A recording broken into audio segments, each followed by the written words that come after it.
सज्जनों ते मित्रों, जाग पंजाबी चैनल दे शुरू होने दी मैं शबीर जी नूं वधाई देना वा ते इहदे शुभ कामनावां ने कि ये तरक्की करे, अगे वधे।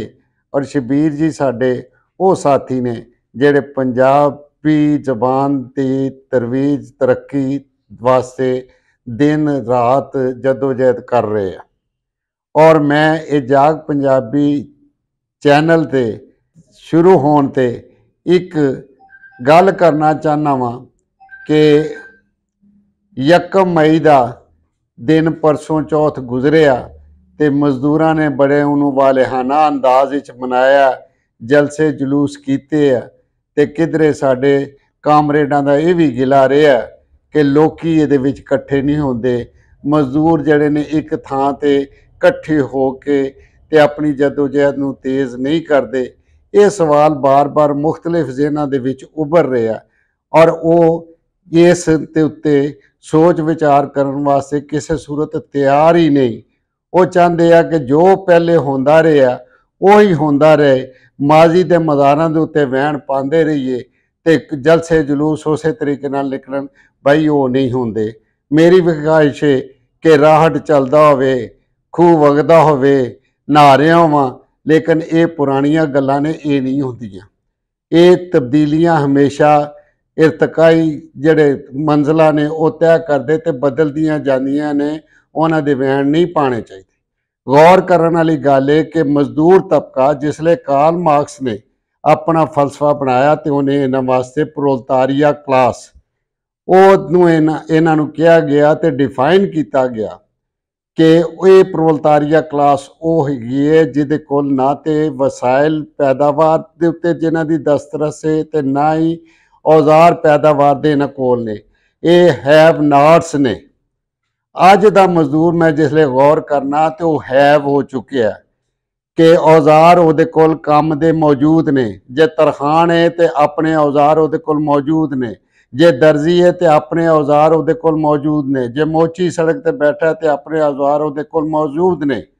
दूसरे पासे उन्हां दा किसी किस्म का भी किसी चीज़ के उत्ते हक नहीं सी, ना अपने मकान ते हक सी, ना अपनी जमीन ते हक सी।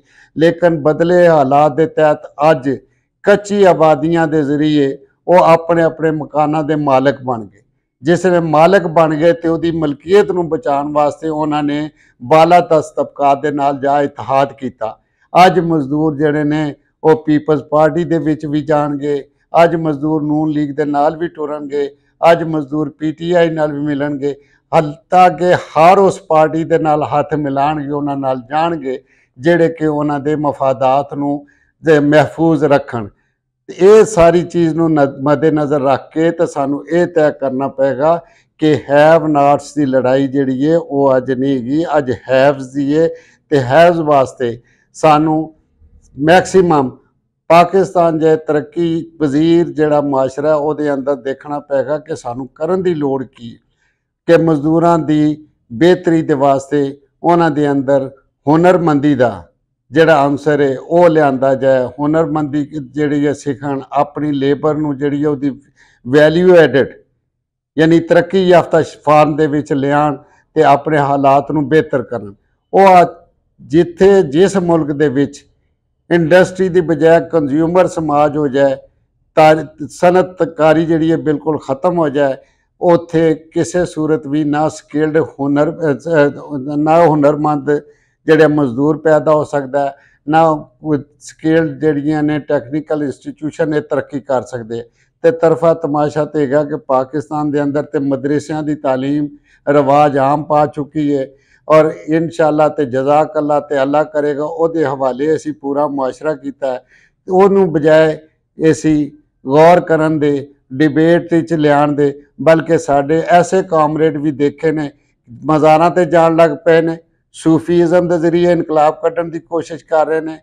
कोई जिहड़े ने मज़ार के उत्ते जाके ते तरीके शरीयत ते ये तो वो उहदे ते लग पे ने, तो कुछ जबान के राही इनकलाब करने की कोशिश कर रहे हैं। ये गल्लां नहीं हो सकदियां।